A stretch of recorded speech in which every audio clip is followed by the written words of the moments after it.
और इस टाइप के प्रश्न हमेशा परीक्षाओं में पूछे जाते हैं। तो कैसे सॉल्व किया जाता है देखिएगा। प्रश्न कह रहा है दोस्तों, यदि 264 स्टार 2 बराबर क्या है दोस्तों 6 तथा 870 स्टार 3, या स्टार कह लीजिए इसे या गुणे कह लीजिए, 870 गुणे 3 बराबर 11 हो तो 735 गुणे 5 बराबर कितना होगा, ये चीज पूछ रहा है। ठीक है, 735 गुणे 5 बराबर क्या होगा, ये चीज पूछ रहा है। तो दोस्तों इस टाइप के प्रश्न आए तो आपको करना क्या होता है देखिएगा, जो ये चीज दिया है 264 गुणे 2 बराबर 6 और 870 गुणे 3 बराबर 11, यही चीज आपको देखना है कि कैसे आएगा। ठीक है, गुणा करके, भाग करके, जोड़ के, घटा के, कुछ भी करके लाइए और देखिए कि किस प्रकार से आ रहा है। उसी प्रकार से 735 गुणे 5 का भी हम मान निकालेंगे। तो देखिए कैसे इसको सॉल्व किया जाता है। देखिए ये 264 है, गुणा 2 करेंगे तो 6 तो आएगा नहीं, बहुत ज्यादा हो जाएगा, भाग भी करेंगे तो नहीं आएगा। लेकिन देखिए इसको सॉल्व कैसे किया जाता है, ये 264 है, क्या है दोस्तों 264, और इसको हम क्या कर देंगे, भागे 2 कर दीजिए। ठीक है, ये 2 से भाग करिए, 2 से भाग करेंगे तो क्या होगा, ये कितने हो जाएगा 132 हो जाएगा। क्या हो जाएगा दोस्तों 132, 2 एकम 2, 2 तेज 2 दूना के 4। ठीक है, 132 हो जाएगा ना। अब 132 में कौन कौन सी संख्या है, 1 है, 3 है, 2 है। इसको क्या करेंगे, आपस में जोड़ेंगे, 1 3 4, 1 3 क्या हो जाएगा 4, और 4 और 2 जोड़ेंगे तो क्या हो जाएगा दोस्तों 6। देखिएगा क्या किया दोस्तों, हम 264 को क्या किए, इस 2 से भाग कर दिए, 2 से जितना आया उन संख्याओं को आपस में जोड़ दिए तो 6 आ जा रहा है, 6 आ जा रहा है ना। इसी प्रकार से दोस्तों हम आगे वाला भी देखेंगे। आगे वाला क्या है दोस्तों 870 गुणे 3 है, तो इसको हम क्या करेंगे, 870 को हम क्या करेंगे दोस्तों 3 से भाग करेंगे।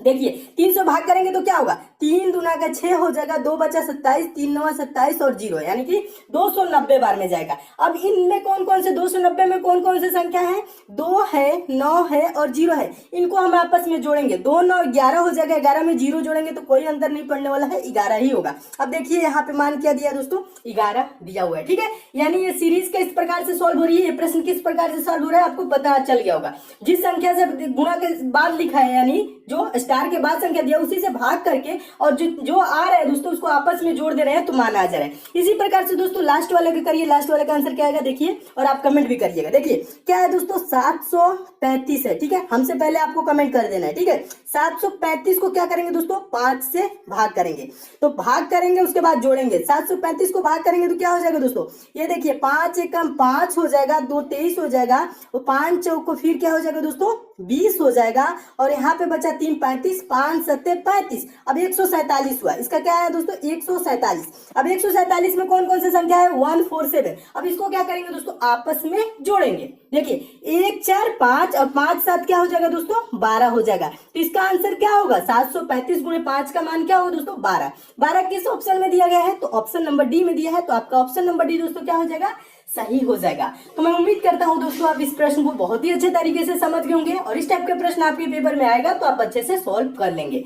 नेक्स्ट क्वेश्चन देखिएगा दोस्तों, अगला क्वेश्चन भी मोस्ट इंपॉर्टेंट है, वेन डायग्राम से है और पूछा गया दोस्तों ये प्रश्न है दोस्तों, नीचे दी गई प्रश्न का सही वेन आरेख बताएं। वेन डायग्राम का प्रश्न है दोस्तों, और वेन डायग्राम किसका बनाना है दोस्तों, पृथ्वी, आकाशगंगा और ब्रह्मांड के बीच हमें वेन डायग्राम। दोस्तों वेन डायग्राम से रिलेटेड प्रश्न पहले भी बताया हूं और फिर से बता रहा हूं दोस्तों, वेन डायग्राम से रिलेटेड दोस्तों प्रश्न आपके पेपर में कभी आए तो जो शब्द दिए रहते हैं, जैसे इसमें पृथ्वी, आकाशगंगा और ब्रह्मांड, जो 3 शब्द दिए गए, इन्हीं तीनों शब्दों पे दोस्तों हमें विचार करना होता है कि ये एक दूसरे से कैसे संबंधित है। बस ये चीज आप पता लगा लेंगे कैसे संबंधित है, तुरंत इसका आंसर मिल जाएगा। और इसको क्या कहते हैं दोस्तों, सर्कल से क्या करते हैं, सर्कल से दिखाते हैं। ठीक है, कैसे दिखाते हैं देखिएगा, इसमें क्या क्या है दोस्तों, पृथ्वी है, आकाशगंगा है, ब्रह्मांड, तो इसमें सबसे बड़ा क्या होगा दोस्तों ब्रह्मांड आ जाएगा। क्या आएगा दोस्तों ब्रह्मांड का एक सर्कल हो जाएगा। आकाशगंगा क्या होगा दोस्तों, ब्रह्मांड के अंतर्गत आता है आकाशगंगा, और पृथ्वी किसके अंतर्गत आती है दोस्तों, आकाशगंगा के अंतर्गत। इसका वेन डायग्राम दोस्तों कैसे बनेगा,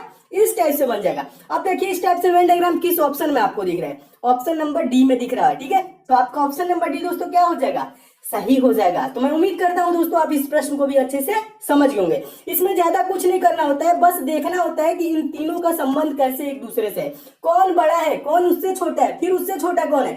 तो पहले आ जाएगा ब्रह्मांड, ब्रह्मांड के अंतर्गत आ जाएगा आकाशगंगा, आकाशगंगा के अंतर्गत आ जाएगा पृथ्वी। ठीक है, इस टाइप से Venn diagram option number D में है, आपका ऑप्शन नंबर डी क्या हो जाएगा, सही हो जाएगा। तो इस टाइप से दोस्तों प्रश्न है तो ऐसे सॉल्व कर लीजिएगा। अगला क्वेश्चन देखिएगा दोस्तों, तीसरा क्वेश्चन मोस्ट इंपॉर्टेंट है।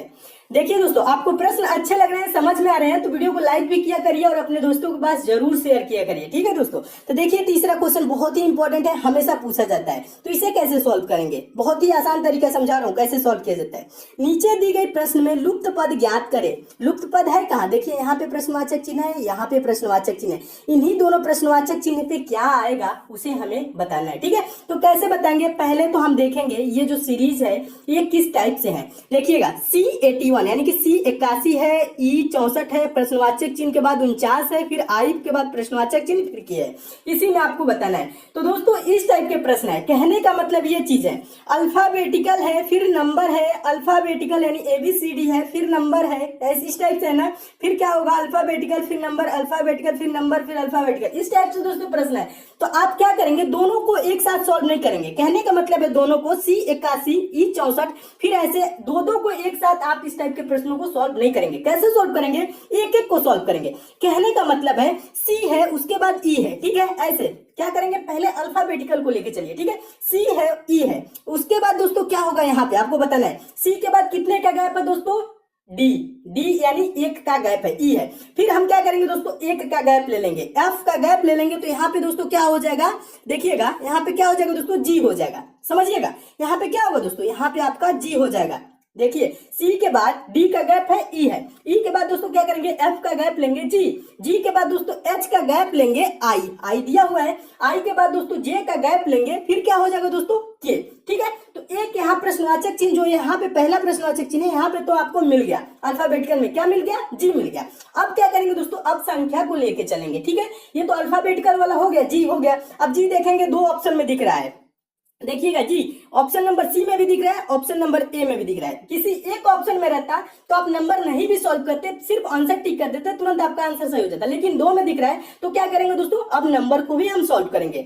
नंबर को सॉल्व करने का मतलब है ये 81 है दोस्तों, उसके बाद क्या है दोस्तों, 81 के बाद 64 है, 64 के बाद दोस्तों क्या है, 49 है, और 49 के बाद दोस्तों क्या है, प्रश्नवाचक चिन्ह है। तो यहाँ पे थोड़ा सा अगर जो आप ध्यान लगाएंगे, ये दोस्तों 81 है, ये 9 का स्क्वायर है। ठीक है, 9 का यानी 9 का स्क्वायर है, 9 गुणे 9 करते हैं तो 81 आता है। ठीक है, ये 64 दोस्तों क्या है, ये 8 का स्क्वायर है, ये 9 का स्क्वायर है, ये 8 का स्क्वायर है। उसके बाद दोस्तों क्या है, 49 है, ये किसका स्क्वायर है, 7 का स्क्वायर है। कहने का मतलब है दोस्तों ये 9 का स्क्वायर हुआ, फिर एक कम 8 का स्क्वायर हो गया, फिर एक कम 7 का स्क्वायर हो गया, फिर यहाँ पे दोस्तों किसका स्क्वायर होगा, 7 से कम कर लीजिए 6 का स्क्वायर। 6 का स्क्वायर क्या होता है दोस्तों, 6 का स्क्वायर होता है 36। तो इसका आंसर क्या हो जाएगा दोस्तों, G36, इसका आंसर होगा G36। G36 किस ऑप्शन में आपको दिख रहा है, तो ऑप्शन नंबर देखेंगे पहले में दिख रहा है ए में, तो आपका ऑप्शन नंबर है दोस्तों क्या हो जाएगा, सही हो जाएगा।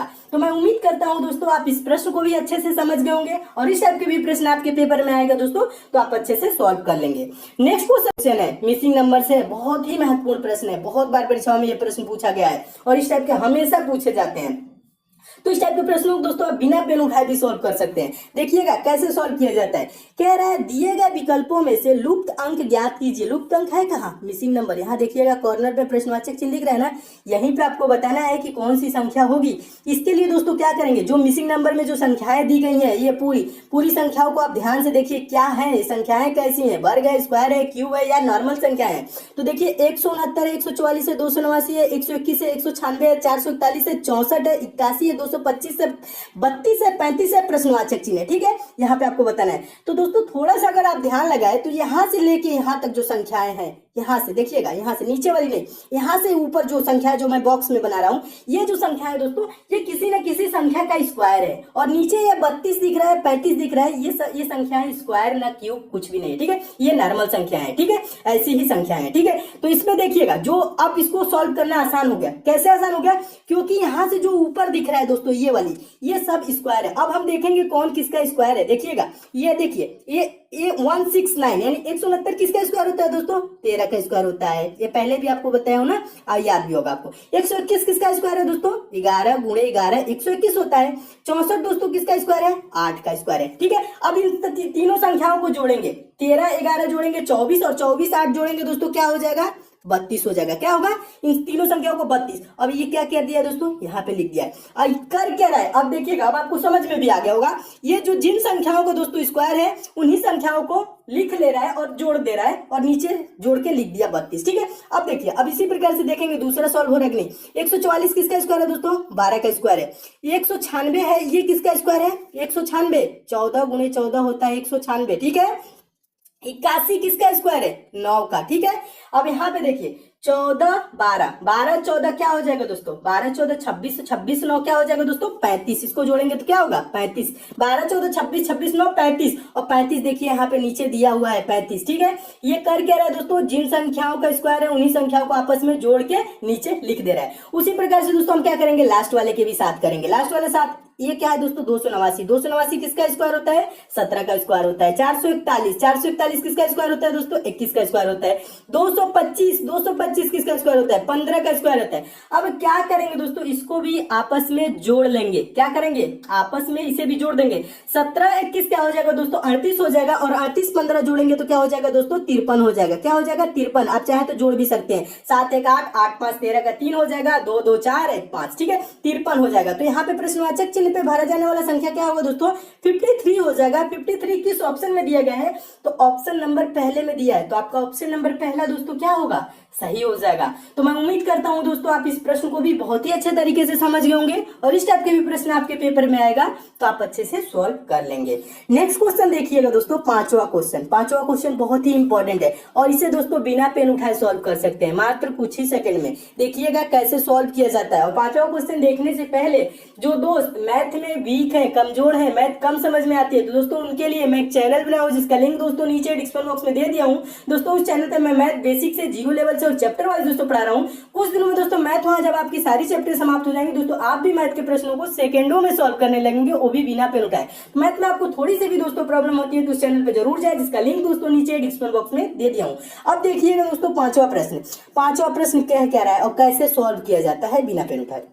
पढ़िए, प्रश्न को ध्यान से पढ़िएगा। देखिए कह रहा है, यदि माह की 5वीं तिथि यानी 5वीं तारीख मंगलवार है तो माह के तीसरे शुक्रवार के 3 दिन बाद कौन सी तिथि होगी। अब प्रश्न को ध्यान से पढ़ने का मतलब है कि समझना है प्रश्न क्या कह रहा है, प्रश्न का आंसर कैसे देना है। इसमें 2 टाइप के प्रश्न बनते हैं, अभी मैं आपको बता रहा हूं सॉल्व करके कैसे। देखिएगा कह रहा है, यदि माह की 5वीं तिथि को मंगलवार, ये दोस्तों क्या कह रहा है, 5 को क्या है, 5 को है क्या, मंगलवार। ठीक है, हाँ मंगल लिख दे रहे हैं। ठीक है, 5 को मंगलवार है तो माह के तीसरे शुक्रवार के 3 दिन बाद कौन सी तिथि होगी, ये चीज पूछ रहा है।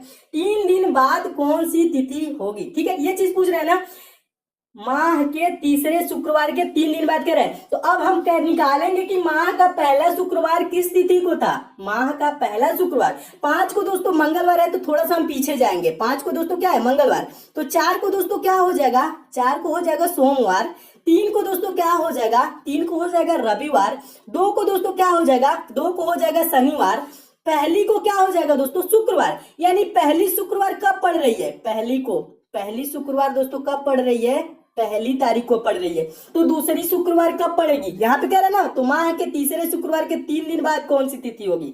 तो पहली तारीख को जब पहली शुक्रवार पड़ रही है तो दूसरी शुक्रवार कितने को पड़ेगी, 7 दिन और जोड़ दीजिए, एक साथ क्या हो जाएगा दोस्तों 8। दूसरी शुक्रवार 8 को पड़ेगी। अब माह के तीसरे शुक्रवार के 3 दिन बाद पूछ रहा है, तो तीसरी शुक्रवार कब पड़ेगी, 7 दिन इसमें और जोड़ दीजिए 8 में, तो तीसरी शुक्रवार आपका पड़ेगा 15 को। ठीक है, तीसरी शुक्रवार पड़ेगा 15 को। पूछ क्या रहा है, तो माह के तीसरे शुक्रवार के 3 दिन बाद कौन सी तिथि होगी, माह के तीसरे शुक्रवार के 3 दिन बाद। अब यहाँ पे दोस्तों प्रश्न थोड़ा सा फंसता है, और ज्यादातर स्टूडेंट क्या होते हैं दोस्तों, कंफ्यूज होते हैं। क्या करते हैं, 3 दिन बाद कह रहा है, 3 दिन बाद कौन सी तिथि होगी, तो 15 में 3 दिन जोड़ देते हैं और क्या कर देते हैं, 18 तुरंत आंसर मार देते हैं। और 18 दिया भी रहता है ऑप्शन नंबर सी में। ठीक है, ऐसे दिया रहेगा तुरंत मार देंगे और प्रश्न का आंसर हो जाता है यहाँ पे गलत। 18 नहीं होगा। क्यों नहीं होगा, क्योंकि यहाँ पे कह रहा है, देखिएगा ध्यान से पढ़िएगा प्रश्न में, अगर जो कहता प्रश्न ये कहता तो माह के तीसरे शुक्रवार के तीसरा दिन कौन सा होगा, तब तो 18 होगा। लेकिन ये 3 दिन बाद कह रहा है, 3 दिन बाद कहने का मतलब है चौथा दिन। 15 में आप क्या करेंगे दोस्तों, ऐड करेंगे 4 दिन, क्या होगा दोस्तों 19 इसका आंसर होगा। 3 दिन बाद कौन सी तिथि होगी, यानी चौथा दिन पूछ रहा है। 3 दिन बाद का मतलब क्या होता है, चौथा दिन, यानी 19 तारीख होगा। 19 तारीख किस ऑप्शन में, ऑप्शन नंबर बी में। आपका ऑप्शन नंबर बी सही होगा। समझिएगा क्या हुआ है दोस्तों, एक तो शुक्रवार आपका पहली को पड़ा है, दूसरा 7 दिन जोड़ देंगे, दूसरा दोस्तों 7 दिन जोड़ेंगे तो क्या होगा, पहली में एक में 7 जोड़ेंगे तो दूसरा 8 को, और तीसरा क्या हो जाएगा दोस्तों 15 को। ठीक है, अब कह रहा है कि माह के तीसरे शुक्रवार के 3 दिन बाद कौन सी होगी। 3 दिन बाद कहने का मतलब है चौथा दिन, तो 15 में आप क्या करेंगे दोस्तों 4 जोड़ेंगे, यानी कि क्या होगा दोस्तों, तीसरी शुक्रवार के 3 दिन बाद 19 तारीख होगी। इसका आंसर होगा 19 तारीख, जो कि ऑप्शन नंबर बी में, ये सही होगा। अगर जो पूछ लेता माह के तीसरे शुक्रवार के तीसरा दिन कौन सा होगा, तब तो 18 होगा, लेकिन 3 दिन जब बाद बोले दोस्तों, यहाँ पे ध्यान दीजिएगा, बाद बोले तो एक दिन बाद वाला दिन, यानी 4 दिन इसमें करेंगे, तो 19 तारीख हो जाएगा, जो कि ऑप्शन नंबर बी में है। ऑप्शन नंबर बी सही हो जाएगा। तो मैं उम्मीद करता हूं दोस्तों आप इस प्रश्न को बहुत ही अच्छे तरीके से समझ गए होंगे। और